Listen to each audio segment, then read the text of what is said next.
Արձանագրեք ժամանակից հիմա պարտադիր խնդրում եմ արձանագրեք, որ երևի սա քիչ առաջ իմ կողմից տրված է չեպազրույցի հետևանքով 14:31 քիչ առաջ պաշտոնապես քննիչի կողմից իրազեկվեցի այս քրեական վարույթի շրջանակներում ինձ հայտնի դարձած տեղեկությունները հրապարակելու անթույլատրելիության մասին միաժամանակ ցանկանում եմ անպարտադիր հայտարարել, սա նաև ինձ համար եմ ցանկանում եւ բոլորիդ համար եմ ցանկանում հայտարարել, որ այդ նախազգուշացումը ես ստացա 14:32-ին։ Որոշները հիմա երևի ուղիղ եթեր է եւ հրապարակում են, նշված է ժամը կոնկրետ, ես երբեմ լրագրողներին որոշակի տեղեկություններ ինձ հայտնի դարձած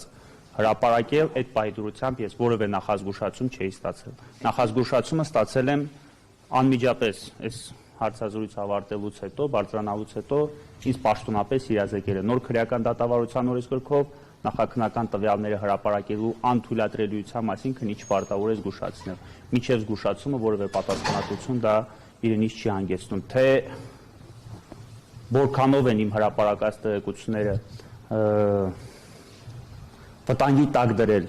ենթադրյալ այս քաղաքական հետապնդումը,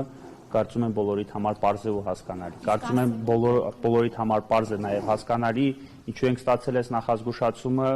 եւ ինչու են փորձում թաքցնել որոշակի տեղեկություններ։ Պարոն Երիցյան, համացանցում ամբողջ ավելի ճիշտ տարածվել է, որ 1 ժամ առաջ է սկսվել գործողությունները, իսկ ավելի վաղ 11-ից են սկսել, 11:30։ Ոչ, 12-ից սկսված է այս գործողությունը,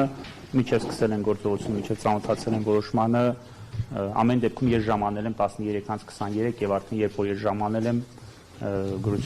գործողությունն արդեն սկսված է։ Կոնկրետ ասել են ինչի հիման վրա է նախազգուշացումը Տեղեկացրել եմ, որ նախաքննական տվյալները պարտավոր եմ չհրապարակել։ Սա վարույթն իրականացնող մարմնի իրավունքն է, ինքն է որոշում նախաքննության ծավալը եւ նախաքննության այն տվյալները, որոնք ըստ իրեն գաղտնիք են հանդիսանում։ Հիմա ինձ ասել է նախաքննության ընթացքում պարզ դարձած ցանկացած տեղեկություն չհրապարակես։ Երիցյան, քանի որ իրենք չեն պատասխանում մեր հարցերին, ասում են քննչական գործողությունները նկարահանելու իրավունք չունեն, կարող եք ասել այս վայրիջությամբ ինչ էական փաստաթղթեր են իրենք հայտնաբերել կամ հայտնաբերել են, թե ոչ։